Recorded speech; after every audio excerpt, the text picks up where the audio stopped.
एक गांव में राज अपनी पत्नी सुनीता और माता पिता के साथ रहता था। राज की पत्नी सुनीता सुंदर और समझदार औरत थी। उसमें केवल एक ही कमी थी कि वो बहुत ही गरीब थी। इस वजह से राज की माता बिमला उसे अक्सर ताने मारा करती है। एक दिन सुनीता घर में काम कर रही होती है, तभी बिमला वहाँ आती है और बोलती है, पता है पड़ोस में लल्लू की शादी हुई है। उसकी बहू दहेज में कार लाई है। हमारी तो फूटी किस्मत थी, न जाने कहाँ से तू पल्ले पड़ गई। मेरा चांद सा बेटा मिल गया तुझे, वो भी फ्री में। बिमला की बात सुनकर सुनीता कहती है, माताजी सचमुच में मैं भाग्यशाली हूँ जो मुझे ऐसे पति मिले, लेकिन मेरे माता पिता ने गरीब होने के बावजूद जो दहेज दे सकते थे वो दे दिया। सुनीता की बात सुनकर बिमला को गुस्सा आ जाता है और वो बोलती है, उसे दहेज बोलते हैं। जैसा सामान तेरे घर से आया है ना, वैसा सामान तो भिखारी को दान में भी नहीं दिया जाता। हाय रे हमारी फूटी किस्मत, दूसरों को ही मन मार कर देखना पड़ता है। ऐसा कहकर बिमला वहाँ से चली जाती है और सुनीता भी उठकर अपने कमरे में चली जाती है और रोने लगती है। कुछ दिनों बाद दिवाली का त्योहार आने वाला होता है, लेकिन सुनीता के पास नए कपड़े नहीं होते। हे भगवान, इस बार इनको अच्छा सा बोनस दिलवा दो कंपनी से, ताकि मैं भी कुछ अच्छे कपड़े ले पाऊँ। मेरी तो सारी दिवाली अब तक बेकार ही गई है, ना नए कपड़े और ना ही मिठाइयाँ। सुनीता के कमरे में बिमला आती है और सुनीता को बोलती है, अरे ओ महारानी, इस बार अपने मायके में बोल देना दिवाली में कुछ ढंग का लेकर आ जाए। हर बार आ जाते हैं 2 केले और पाव भर लड्डू लेकर। हमें भी जवाब देना होता है मोहल्ले की औरतों को जब वो पूछती हैं कि क्या आया है बहू के घर से, समझी। बिमला की बात सुनकर सुनीता बोलती है, लेकिन माँ जी, मैं कैसे कह सकती हूँ अपने माता पिता को कुछ लाने के लिए? जो उनकी हैसियत है वो उसके हिसाब से ले आते हैं। ऐसा कहकर सुनीता रोने लगती है, लेकिन बिमला को उस पर बिल्कुल भी दया नहीं आती और वो बोलती है, आजकल की फुलझड़ियों को कुछ बोल दो तो आंसू खटाखट बहने लगते हैं। चलो अब ये रोना धोना बंद करो और घर की साफ सफाई करो, समझी। घर बहुत गंदा हो गया है, मायके वाले नहीं आएंगे साफ करने। ऐसा कहकर बिमला वहाँ से चली जाती है और सुनीता काम करने लगती है। काम करते समय उसे ध्यान आता है कि घर पर पानी तो है ही नहीं। अरे बाप रे, घर पर तो पानी की एक बूंद नहीं है। अभी माँ जी आएंगी और पानी ना पाकर मुझे 4 बातें सुनाएंगी। इससे पहले ही मैं जाकर पानी भर लाती हूँ। ऐसा कहकर सुनीता पानी की बाल्टी उठाती है और पानी लेने के लिए जाती है। और जैसे ही वो कुएं के पास पहुँचती है, उसे रोहन नाम का गाँव वाला बोलता है, अरे भाभी, आज तो कुएं की मरम्मत हो रही है, आपको पानी नहीं मिल पाएगा। आप कहीं और से पानी भर लो। लेकिन भैया, मेरे घर में तो एक बूंद पानी नहीं है, और अगर पानी लेकर मैं घर नहीं गई तो माँ जी का स्वभाव तो आप जानते ही हो। सुनीता की बात सुनकर रोहन हंसने लगता है और बोलता है, बिमला काकी का स्वभाव कौन नहीं जानता गांव में। अरे उन्हें तो तारका का रोल करना चाहिए रामलीला में। खैर उन्हें छोड़ो, आप एक काम करो भाभी, यहाँ से थोड़ी आगे जंगल के पास दूसरा कुआं है, वहाँ से पानी भर लो। फिर सुनीता वहाँ से जंगल वाले कुएं के पास चली जाती है और पानी भरने लगती है। लेकिन उसे नहीं पता था कि ये कुआं शापित है और इस कुएं में चुड़ैल रहती है। अरे, इस कुएं के पास से तो कितनी अच्छी खुशबू आ रही है। इस कुएं का पानी भी बहुत ही मीठा होगा। ऐसा कहकर सुनीता पानी लेने के लिए बाल्टी कुएं में डालती है, लेकिन उसके हाथ से रस्सी छूट जाती है और उसकी बाल्टी कुएं में गिर जाती है। अरे मर गई मैं, ये बाल्टी तो कुएं में गिर गई। अब अगर ये बाहर ना आई तो माँ जी मेरी जान ले लेंगी। क्या करूं, कैसे निकालूं बाल्टी? आसपास कोई दिखाई भी नहीं दे रहा है। तभी सुनीता को पास में एक बड़ी लकड़ी दिखाई देती है और वो लकड़ी से बाल्टी को निकालने की कोशिश करने लगती है। आजा मेरी माँ, बाहर आजा। अगर तू बाहर नहीं आई तो मेरी सास मेरी जान ले लेगी। आजा आजा, प्लीज आजा।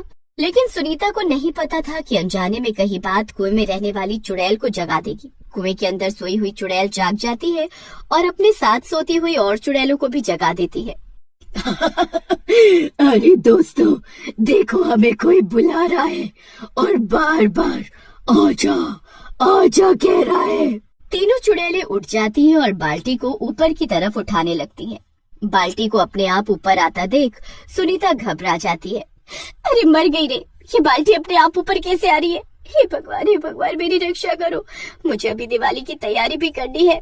बाल्टी ऊपर आ जाती है, लेकिन चुड़ैलों ने अपने आप को जादू से अदृश्य कर रखा होता है ताकि कोई उन्हें देख न सके, इसलिए सुनीता को भी वो चुड़ैलें नहीं दिखती। सुनीता बाल्टी में पानी भरती है और वहाँ से घर की ओर जाती है।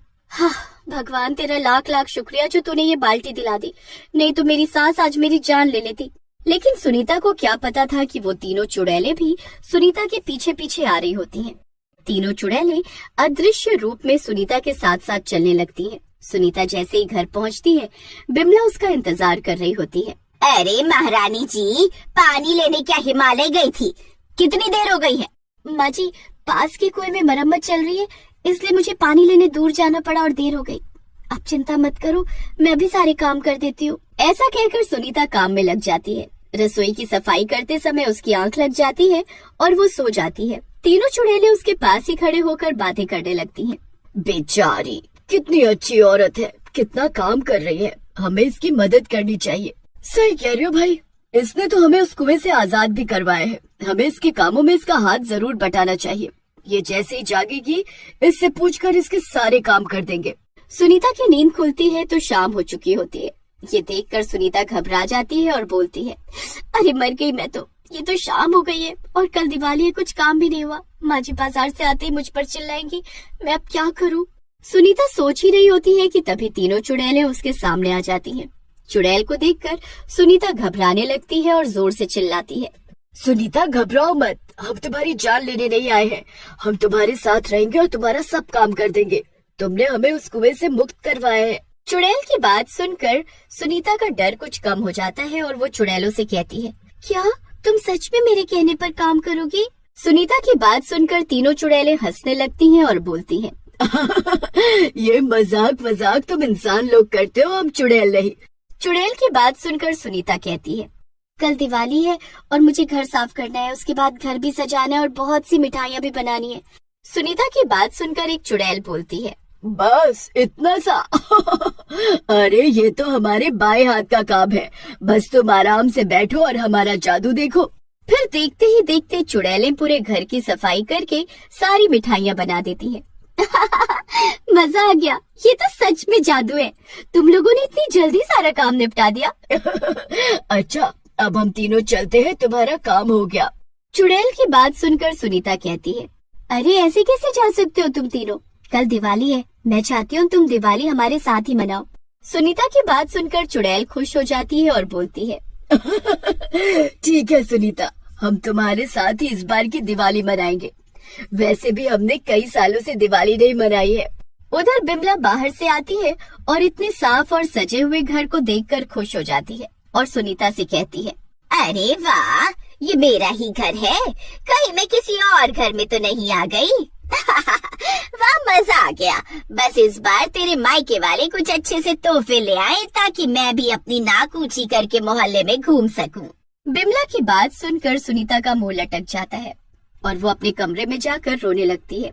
उसे रोता देख चुड़ैल उसके पास जाती है और बोलती है, क्या हुआ सुनीता, रो क्यों रही हो, हमें बताओ। सुनीता रोते रोते उन्हें सारी बात बता देती है, जिसे सुनकर चुड़ैलें बोलती हैं, बस इतनी सी बात।